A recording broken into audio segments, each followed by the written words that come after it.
என் பேர் யாழினி. நான் வந்து 11th ஸ்டாண்டர்ட் படிக்கிறேன். நான் வந்து மவுண்ட் லிட்ரா ஜி ஸ்கூலில் படிக்கிறேன்.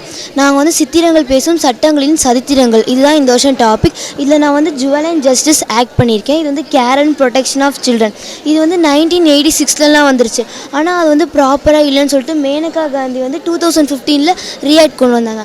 அப்புறம் இந்த 2 பிக்சர் என்ன இண்டிகேட் பண்ணுதுன்னா, சிங்கிள் பேரண்ட்டாக இருந்தால் கூட அடாப்ட் பண்ணி வளர்க்கலாம் அப்படின்ற மாதிரி சொல்லியிருக்கேன்.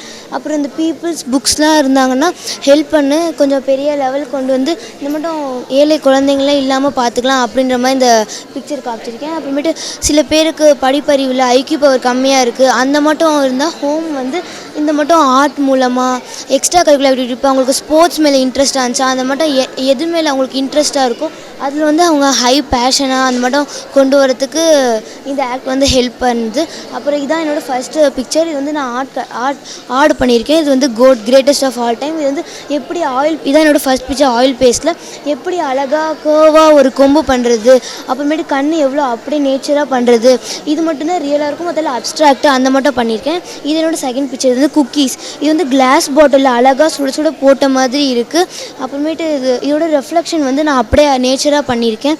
அப்புறம் இது வந்து என்னோடய ஃபஸ்ட்டு போஸ்டர் கலர். இதில் வந்து நான் எப்படி 2 கிரேன் வந்து அழகாக இப்படி இந்த சைடு பார்க்குற மாதிரி பண்ணியிருக்கேன். இதோட ஷேடோ வந்து அழகாக தெரியுது. வாட்டர் வந்து அப்படியே அதோட ரெஃப்ளெக்ஷனோட அப்படியே இருக்குது. அதான் எனக்கு ஆப்பர்ச்சுனிட்டி கொடுத்த இந்த டிசைன் ஸ்கூலுக்கும் நசித் மேம், நிஷா மேம், அப்புறம் என் ஃபேமிலி ஃப்ரெண்ட்ஸ்க்கும் ரொம்ப ரொம்ப தேங்க்யூ.